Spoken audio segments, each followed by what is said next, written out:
Om Swastiastu, perkenalkan saya Inyoman Gali Surya Utama dengan NPM 202033121338 kelas D5 akuntansi akan mempresentasikan tentang siklus ekonomi. Ekonomi cycle atau siklus ekonomi adalah fluktuasi atau keadaan tidak tetap atau berubah dalam perekonomian yang membentuk pola ekspansi, puncak, kontraksi, dan palung yang berkaitan dengan naik turunnya harga pasar. Tahapan tersebut berulang sering berjalannya waktu. Untuk menentukan tahap siklus ekonomi saat ini, kita dapat mengamati sejumlah variabel, terutama produk domestik bruto atau PDB, inflasi total lapangan kerja, dan pengeluaran konsumen. Ada 4 tahapan siklus ekonomi. Yang pertama, gerakan menarik upturn atau expansion disebut sebagai fase normal atau setidaknya fase yang paling diinginkan dalam aspek ekonomi.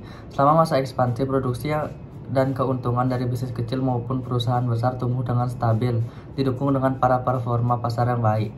Para konsumen membeli barang dan berinvestasi, dan bersamaan dengan peningkatan akan permintaan barang dan jasa. Harga-harga pun juga mengalami kenaikan ketika rasio pertumbuhan PDB berada di antara angka 2% hingga 3% dan angka inflasi memenuhi target 2%, serta angka pengangguran berada di angka 3,5% dan 4,5%, maka kondisi ini disebut dengan periode yang sehat selama masa ekspansi. Yang kedua, titik puncak kulmasi atau peak. Titik puncak atau kulmasi ketika angka-angka di atas mengalami peningkatan yang luar biasa, maka saat itulah pertumbuhan ekonomi menjadi di luar kendali.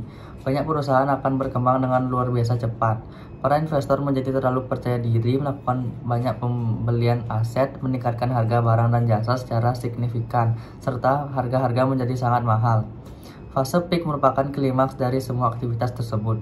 Peak terjadi ketika ekspansi telah mencapai akhir dan mengindikasikan bahwa produksi dan harga barang telah mencapai batasnya.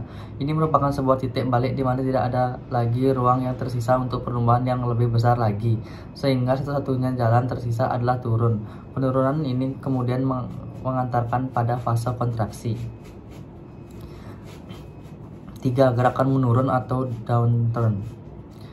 Gerakan menurun atau recession atau resesi termasuk ke dalam fase kontraksi di mana perusahaan mulai mengalami penurunan. Secara alamiah, ini adalah fase yang harus dihadapi setelah mencapai puncaknya. Permintaan barang dan jasa mulai menurun dengan cepat dan terus-menerus pada fase resesi. Semua faktor ekonomi seperti produksi, harga barang, tabungan, dan investasi juga ikut menurun. Secara umum, para produsen tidak menyadari adanya penurunan terhadap permintaan barang dan mereka terus memproduksi barang dan jasa dalam bidang-bidang masing-masing. Dalam kasus ini, persediaan barang melebihi permintaan pasar. Akibatnya tentu saja harga barang menurun tajam. Seiring berjalannya waktu, para produsen menyadari adanya kelebihan dalam persediaan barang, sementara biaya yang diperlukan untuk memproduksi barang melebihi keuntungan yang didapatkan oleh perusahaan. Kondisi ini biasanya hanya dialami oleh beberapa industri saja sebelum akhirnya menjajar ke industri yang lain. Situasi ini awal dianggap sebagai fluktuasi kecil saja di pasar, namun ketika masalah muncul secara berkepanjangan, baru para produsen menyadarinya.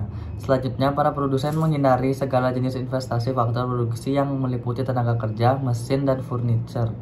Hal ini kemudian membawa pada penurunan harga faktor produksi yang pada gilirannya juga menurunkan permintaan input dan output produksi. 4.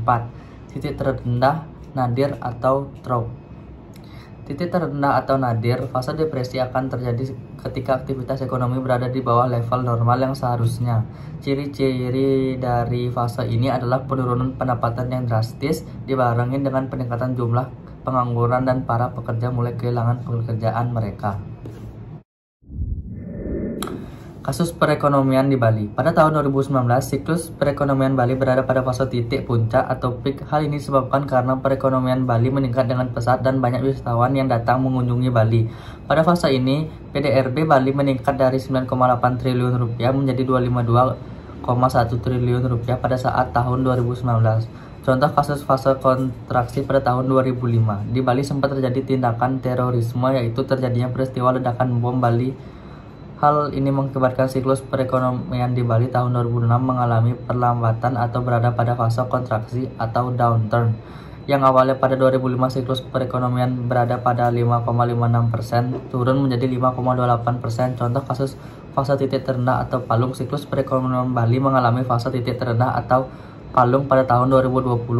Hal ini disebabkan karena masuknya pandemi COVID-19 ke Indonesia di awal tahun 2020. Hingga sekarang, dalam fase ini siklus perekonomian di Bali berada pada titik terendah hingga mencapai angka minus, yaitu minus 1,2% pada kuartal 1 tahun 2020, minus 11,6% pada kuartal 2, minus 12,32% pada kuartal 3, dan pada kuartal 4 minus 12,21%.